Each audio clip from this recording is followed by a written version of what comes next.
तो Donald Trump ने ये घोषणा कर दिया कि फॉर्दो बर्बाद हो गया, नाथान्ज और इस्फहान ये तीनों न्यूक्लियर साइट्स बर्बाद हो गए। ईरान के इन तीनों महत्वपूर्ण साइट्स पर अमेरिका ने भारी बर्बादी की और ये बर्बादियां करने के बाद अमेरिका ने ये नहीं कहा कि वो युद्ध में है। उन्होंने कहा कि अब ईरान को चाहिए कि शांत हो जाए, न्याय हो चुका है। एक तरफ इस्लामिक संगठन की बैठक चल रही है और दूसरी तरफ ईरान पर इस प्रकार के कड़े प्रहार हो रहे हैं और इस्लामिक संगठन केवल बतौलेबाजियां कर रहे हैं और कुछ नहीं, ईरान के साथ कोई नहीं खड़ा। खबर पर तो ऐसी भी आ रही है कि पाकिस्तान ने अपना एयरबेस यूएसए को देकर यूएसए की मदद की ईरान पर हमले करने की। अभी तुर्की के इस्तांबुल में इस्लामिक देशों की संगठन यानी कि ऑर्गेनाइजेशन ऑफ इस्लामिक कॉर्पोरेशन की 51st session of OIC of foreign ministers चल रही है, यानी कि ये 51वां सेशन है और इस मीटिंग की शुरुआत हुई तैयब एर्दोगान के भाषण से। इस वीडियो को गौर से सुनना, तुर्की अपना दुगलापन खुद ही कैसे एक्सपोज करेगा आपको मालूम चलेगा। एर्दोगान ने कहा कि 13 जून 2025 से इजराइल के आतंकवाद का सामना कर रहा है ईरान, यानी कि एर्दोगान कहना चाह रहा है कि इजराइल एक आतंकी देश है। कहे उसकी जुबान उसकी मर्जी, हो सकता है उसके लिए वो आतंकी हो, हम इस पे अपना पक्ष कुछ नहीं जोड़ रहे।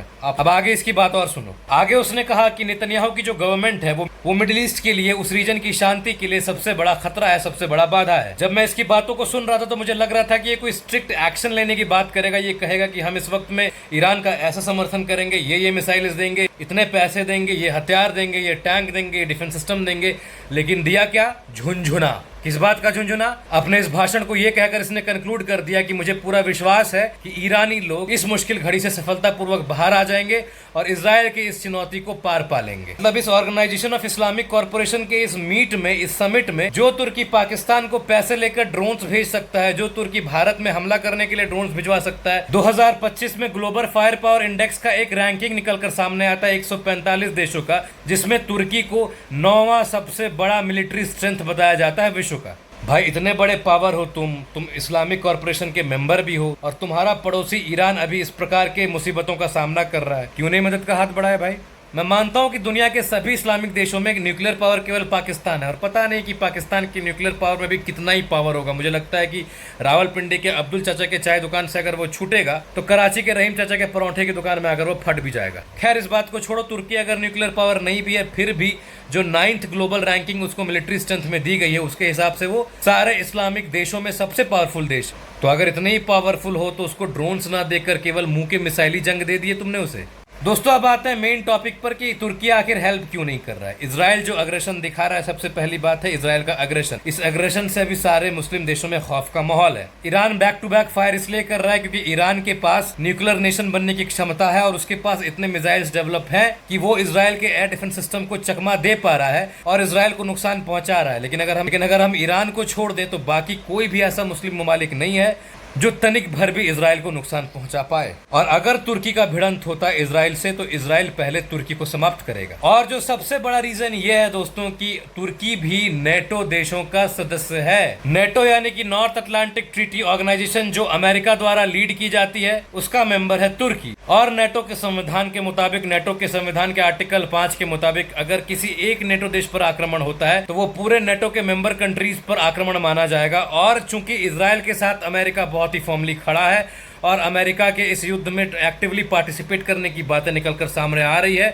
जैसे यूएसए इस युद्ध में पार्टिसिपेट करेगा तुर्की को अमेरिका के साथ जाना पड़ेगा, तुर्की को ईरान के विरुद्ध, ईरान के अगेंस्ट लड़ना पड़ेगा, लड़ना ही पड़ेगा क्योंकि article 5 of this NATO says there will be a policy of collective defence. मतलब कि तुर्की को ना केवल लड़ना पड़ेगा बल्कि तुर्की को अपनी सेना लेकर, जो कि नेटो देशों में दूसरी सबसे बड़ी सेना मानी जाती है, सबसे पहली है यूएसए के और दूसरी है तुर्की की, पूरी सेना ईरान के सेना के खिलाफ युद्ध भूमि में खड़ी मिलेगी अगर ये वाली कंडीशंस आती है तो। और इसका एग्जाम्पल हमने 9/11 के अटैक्स के बाद देखा था। और तो और कलेक्टिव डिफेंस का इस्तेमाल करने वाला सबसे पहला देश तुर्की ही था। अब तक तुर्की के रिक्वेस्ट में 3 बार ये कलेक्टिव डिफेंस यूज हो चुका है, 1991, 2003 और 2012 में।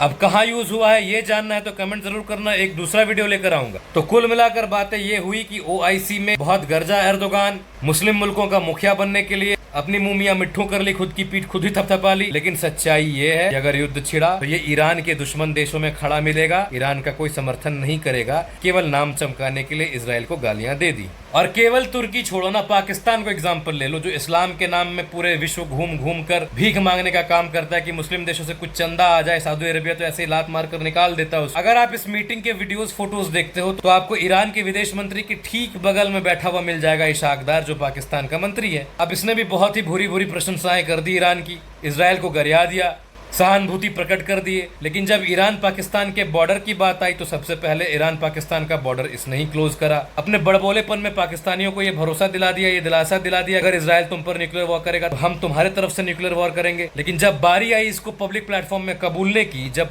ईरान के IRGC कमांडर ने यह बात कह दी कि पाकिस्तान ने हमको भरोसा दिलाया, तब पाकिस्तान पीछे हट गया, कहने लगा नहीं, हमने तो ऐसी बात कही नहीं है। और तो और जब अमेरिका का राष्ट्रपति डोनाल्ड ट्रंप G7 की बैठक को छोड़कर आता है, ये कहते हुए कि उसको ईरान और इजराइल के युद्ध में जाकर भाग लेना है, उस वक्त उस वेरी डे पाकिस्तान का आर्मी जनरल व्हाइट हाउस में बैठकर डोनाल्ड ट्रंप के जूते चाटता है, उसकी जूठी बर्तनें साफ करता है। और ईरान को इस बात की भनक बहुत अच्छे तरीके से है, इसीलिए दिल्ली में मौजूद ईरान के एम्बेसी के जावेद हुसैनी ने यह बयान दिया है पाकिस्तान को लेकर कि इजराइल के साथ इस युद्ध में अपना कोई गद्दार नहीं होना चाहिए या फिर तीसरा देश नहीं आना चाहिए। अगर कोई तीसरा देश आता है तो उसको भी भारी कंसिक्वेंसेस भुगतने पड़ेंगे। और पाकिस्तान का नाम लेकर कह दिया कि कोई भी देश इजराइल का मदद ना करे, क्योंकि अगर इजराइल का मदद होता है तो हो सकता है कि ईरान के बाद जिस मुस्लिम कंट्री का नंबर आएगा वो कंट्री पाकिस्तान हो सकता है। और लगे हाथ ये भी कह दिया कि ईरान अभी अपने सारे मिसाइलों को व्यर्थ नहीं करेगा, बर्बाद नहीं करेगा। कुछ मिसाइलों को ईरान इजराइल के लिए यूज नहीं कर रहा, बचा के रख रहा है, क्योंकि जैसे ही ये मालूम चला कि इस युद्ध में अमेरिका का साथ किसी देश ने दिया है, तो वो मिसाइलें, वो हथियार जो बचा कर रखी गई हैं,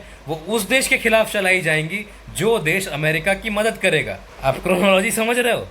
अब तो बीच बीच में फंस गया पाकिस्तान, क्योंकि आसिम मुनीर ने जो जूते चाटे, जो जूठे बर्तन धोए डोनाल्ड ट्रंप के और व्हाइट हाउस के लोगों के, अब वो सोच रहा होगा कि इतने मेहनत करके आया मैं, और अगर मैं यूएसए की मदद नहीं करता, यूएसए के लिए खड़ा नहीं रहता, डोनाल्ड ट्रंप तो अलग ही जूता मारेगा, और अगर मदद कर दिया तो ईरान पेल देगा 100 अलग। अगर हम बात करें सऊदी अरेबिया, कतर और कुवैत जैसे देशों का, तो इन लोगों ने भी इजराइल की निंदा तो करी है, लेकिन यूएसए के अगेंस्ट खड़ा होने की कुव्वत इनमें है नहीं, ये लोग उसके विरोध जाएंगे ही नहीं। तो कुल मिलाकर ये जो OIC की मीटिंग हो रही है, इसमें केवल और केवल नसीहत दी जाएंगी, इसमें केवल और केवल सहानुभूति मिलेगा, मदद नहीं मिलना है ईरान को।